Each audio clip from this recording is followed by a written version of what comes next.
enjoy helping people learn about language and culture? Then you may be interested in teaching English as a second language, or ESL for short. ESL teachers teach language and life skills to adults and children who don't have English as their first language, such as students from other countries or immigrants. We spent some time with an ESL teacher to find out more. My name's Aaron Waugh. I'm an English in the Workplace instructor. And what that is basically is I go out to companies throughout Alberta and train immigrants, newcomers to Canada, in the English language. ESL is English as a second language. EWP is English in the Workplace. The difference really is just context. So ESL is within the classroom, at a college or a school, and EWP is usually with a client in a company out in the workplace.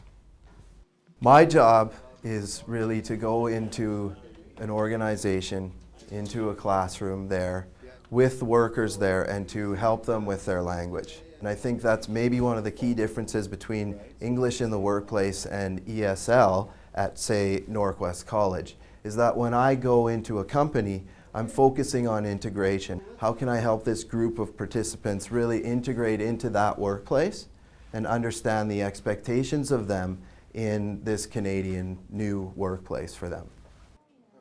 I usually come into work around 8 o'clock, check my email, see if any clients have called. Then I'll go through my training for the week, see what kind of training I have to do that day or maybe the next day. Maybe work on a PowerPoint. Then I might have a meeting about some of the projects that we do, because we do a lot of project work as well. A couple times a week I'll have some sort of training engagement.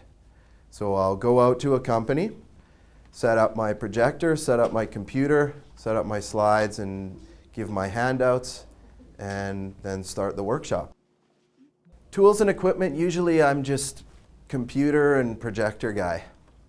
So as long as I have my computer and some speakers to play some audio samples and a projector, I can do a workshop anywhere. Someone who's a good ESL instructor or EWP instructor would have a couple things. First, having an understanding of intercultural differences so that I can shift my English to make more sense to them. You also need a high tolerance for ambiguity. So things change, equipment breaks down, people are late, things don't always work out as they're supposed to, and you have to just be ready to roll with the punches, go with the flow, and be ready to still be an instructor, still be a trainer. Hours are usually from 8:30 to 4:30 every day for sure in the office, unless I'm out doing training. It's also important to be flexible though. We do have project deadlines. We do have clients that call us and need training right away. Some of that training might occur outside of those hours, so I spend some evenings doing training or finishing up projects, working on reports. So I do have to be flexible. But it is important to find balance. And that balance for me comes through working out, sports. I love playing hockey. I usually play on a hockey team in the winter and the summer. And I also find a lot of emotional balance in playing music. So I've been a musician. I did my first degree in music, and I've written quite a few songs and done a lot of recording. So that's one of the things that I like to do just to unwind. To be an ESL instructor, there are a few different paths to the training. One of them, my path involved 2 degrees. I did an undergrad, and then I did a master's in education in teaching English as a second language. But there are a few other paths. I also did a 120-hour TESOL course, so teaching English as a second language, which are offered through various colleges and private community schools that you can take that will give you certification to allow you to get some of those jobs in the private schools.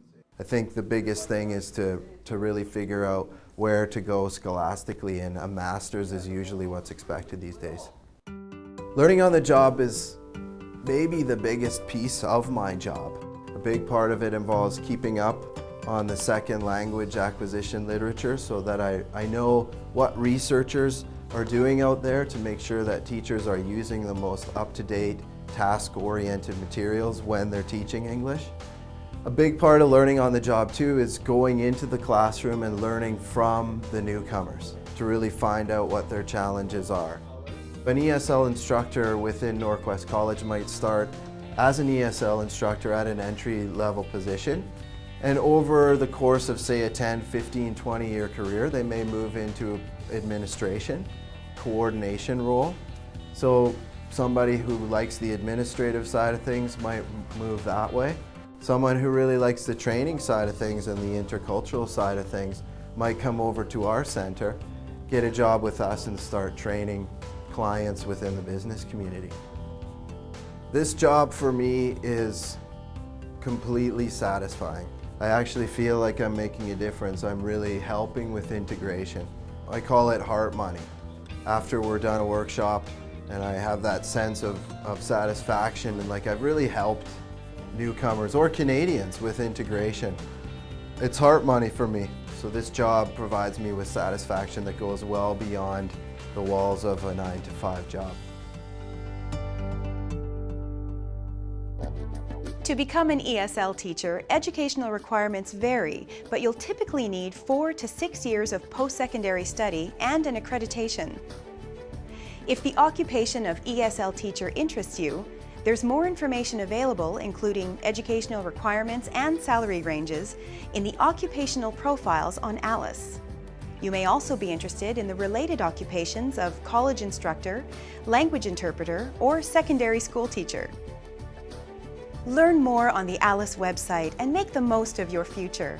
Visit us at alice.alberta.ca.